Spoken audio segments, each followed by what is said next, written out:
চায়ের দেশ সিলেটে শেষ হয়েছে বিপিএল এর জমজমাট প্রতিযোগিতা। এবার অপেক্ষার পালা মিরপুর হোম অফ ক্রিকেটের। লিগ পর্বের শেষ 6টি ম্যাচ নিয়ে বৃহস্পতিবার শুরু হচ্ছে ঢাকা পর্ব।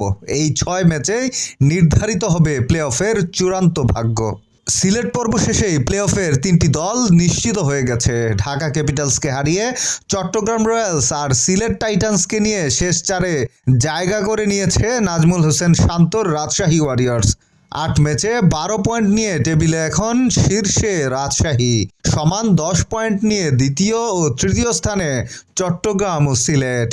ঢাকা পর্বে এখন লড়াই মূলত চতুর্থ দলটির জন্য, যেখানে 8 পয়েন্ট নিয়ে সুবিধাজনক অবস্থানে রংপুর রাইডার্স।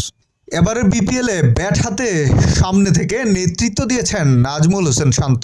8 ম্যাচে 1টি সেঞ্চুরি, 1টি 50 সহ 292 রান নিয়ে বর্তমানে টপ স্কোরার তিনি। তার পেছনেই আছেন সিলেটের পারভেজ হোসেন ইমন, যার সংগ্রহ 288 রান। এছাড়া চট্টগ্রামের অ্যাডাম রসিংটন, রংপুরের তাওহিদ হৃদয়, ডেভিড মালান আছেন দুর্দান্ত ফর্মে। তবে শীর্ষ 5-এর 3জনই দেশি ব্যাটার। ব্যাটিংয়ে বিদেশিদের লড়াই থাকলেও বোলিংয়ে একচ্ছত্র আধিপত্য দেশি বোলারদের। শীর্ষ 5 বোলারের সবাই বাংলাদেশি।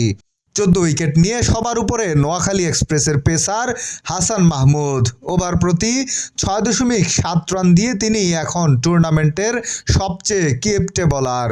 সমান 13টি করে উইকেট নিয়ে তাকে তাড়া করছেন শরীফুল ইসলাম, মোস্তাফিজুর রহমান ও তরুণ তুর্কি রিপন মণ্ডল। 5 উইকেট শিকারী নাসুম আহমেদও আছেন তালিকার শীর্ষ 5-এ।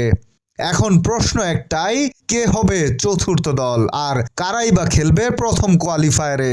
চূড়ান্ত ফয়সালা হবে মিরপুরের মাঠে।